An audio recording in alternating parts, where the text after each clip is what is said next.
Have you ever been with someone you care deeply about and still found yourself holding something back?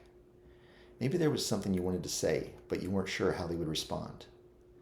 Maybe you wanted to ask for something you needed, express a desire, admit that something hurt, or simply let yourself be seen a little more fully. But something inside you said, maybe I shouldn't. What if they don't understand? What if they judge me? What if they reject me? What if being honest changes the way they see me?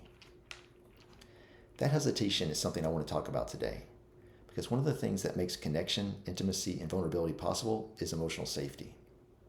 But emotional safety doesn't necessarily mean that everything feels comfortable. It doesn't mean we never disagree. It doesn't mean our feelings never get hurt. And it certainly doesn't mean that we always get the response we want. To me, emotional safety is knowing that I can bring more of myself into a relationship without constantly fearing that I will be judged, shamed, rejected, or punished. Emotional safety nourishes the feeling that we can be honest, say what we are feeling, say what we need and what we want. It's the feeling that we can say no, we can change our minds, we can make a mistake, and still remain connected. That doesn't mean there aren't boundaries or consequences. It means there is enough trust in a relationship that we can be real with one another. And this connects directly to what we've been talking about in previous videos. We've talked about embodiment, learning to reconnect with ourselves and our bodies. We've talked about how we can sometimes become disconnected from ourselves. And we've talked about the nervous system and how our bodies are constantly paying attention to signals of safety and threat. Emotional safety is where much of that begins to show up between two people. Because intimacy asks something of us. It asks us to be seen, and being seen can feel vulnerable. It's one thing to know what you're feeling or what you desire when you're alone. It's another thing entirely to look at someone you care about and say, this is what I want, this is what I need, or this hurts, I'm afraid, maybe I don't want that, I'd like to try this, or simply, can we talk about something?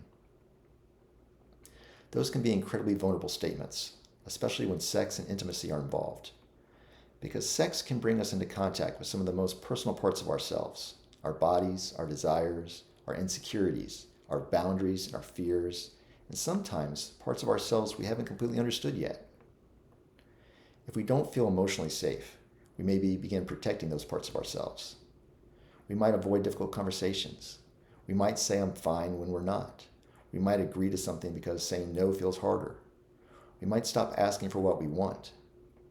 We might hide our desires because we're afraid they'll be judged. We might become defensive when our partner brings something up difficult to us. Or we may simply begin pulling away. And sometimes that distance gets interpreted as we've lost our connection. We're not attracted to each other anymore. Something must be wrong with our relationship. And sometimes those things may need to be explored. But sometimes the questions underneath them is much simpler. Do we feel safe enough to be honest with each other? And I think that's a very important question, because emotional safety isn't something we either have or don't have. It's something we help create with one another over time. And often it's created in very ordinary moments. For example, it's created in the way we respond when our partner tells us something difficult. It's created when we listen without immediately becoming defensive. When we become curious instead of assuming we already know what is meant. When we respect someone else's no without making them feel guilty for it. When our partner can tell us what they want and we can respond in a way that makes them feel seen and loved, not embarrassed or ashamed. When we can acknowledge that we've hurt those we've loved without immediately explaining why we didn't mean to hurt them. When we can disagree without threatening the relationship. And when we do hurt one another, because sometimes we will, we're willing to come back, talk about what happened, and try to repair the connection. That's important because emotional safety doesn't require perfection. We're human. We're going to misunderstand one another. We're going to get defensive sometimes. We're going to say things poorly. We're going to miss signals. And we're going to have our moments when our own fears, insecurity, and nervous systems take over. The question isn't, can we create a relationship where none of that ever happens?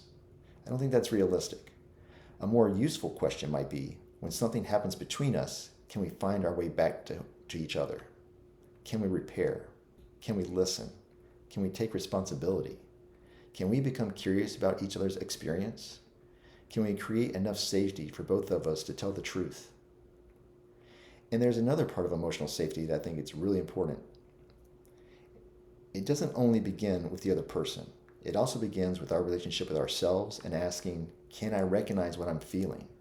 Can I notice what's happening in my body? Can I acknowledge what I want without immediately judging myself for wanting it?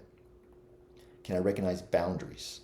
Can I tolerate the vulnerability of expressing myself even when I don't exactly know how the other person will respond? Because emotional safety isn't about controlling someone else's reaction. We can't guarantee that another person will always understand us or respond exactly the way we hope. But we can learn to become more connected to ourselves, communicate more honestly, and pay attention to whether the relationship we're in make room for that honesty. I think that is where emotional safety and intimacy become deeply connected. Because intimacy isn't simply being physically close to another person. Intimacy is allowing ourselves to be known.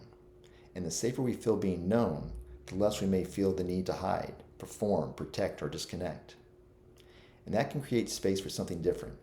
More honesty, more vulnerability, more curiosity, more authentic communication, more pleasure, and ultimately, deeper connection.